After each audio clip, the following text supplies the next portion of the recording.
এবার শুভশ্রীর বাড়িতে ছুটে গেল অভিনেতা আবির চট্টোপাধ্যায়। কিন্তু কেন? বিস্তারিত জানতে ভিডিওটি শেষ পর্যন্ত দেখুন। মেয়ে হওয়ার পর ফের কাজে ফিরছেন শুভশ্রী। ইউবানের জন্মের পর ওজন কমিয়েছেন, সবাইকে চমকে দিয়েছেন এই অভিনেত্রী। এই প্রথমবারের মতো জুটি বাঁধতে চলেছে অভিনেত্রী শুভশ্রী গাঙ্গুলি আর জনপ্রিয় অভিনেতা আবির চট্টোপাধ্যায়। একেবারে ফ্রেশ জুটি হতে চলেছে তারা। এই ছবি পরিচালনা করছে পরিচালক রাজ চক্রবর্তী। ছবির নাম খুব সম্ভবত বাবলি, যদিও এখনও নাম চূড়ান্ত হয়নি বলেই জানা যাচ্ছে।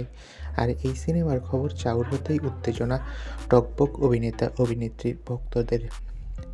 শোনা গিয়েছে গতকাল নাকি আবির চট্টোপাধ্যায় চক্রবর্তী বাড়িতে গিয়েছিল রাজ চক্রবর্তীর সাথে ছবির ব্যাপারে কথা বলতে।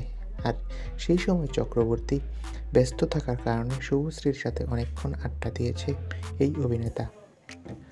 শুভশ্রীর মেয়েকে নিয়ে অনেক মাতামাতি করেছে আবির চট্টোপাধ্যায়, আর তাকে নাকি অনেক আশীর্বাদ করেছে। শুভশ্রী গঙ্গোপাধ্যায় আবির চট্টোপাধ্যায়ের এই ছবি নাকি বেশ ধামাকা নিয়ে আসবে। অনেক বড় বাজেটের ছবি হবে এটা। তো বন্ধুরা, ছবির ব্যাপারে আলাপ করতে আবির চট্টোপাধ্যায় শুভশ্রীর বাড়িতে গিয়েছিল। এই বিষয়ে তোমাদের মন্তব্য কি? কমেন্ট করে জানাও। ধন্যবাদ।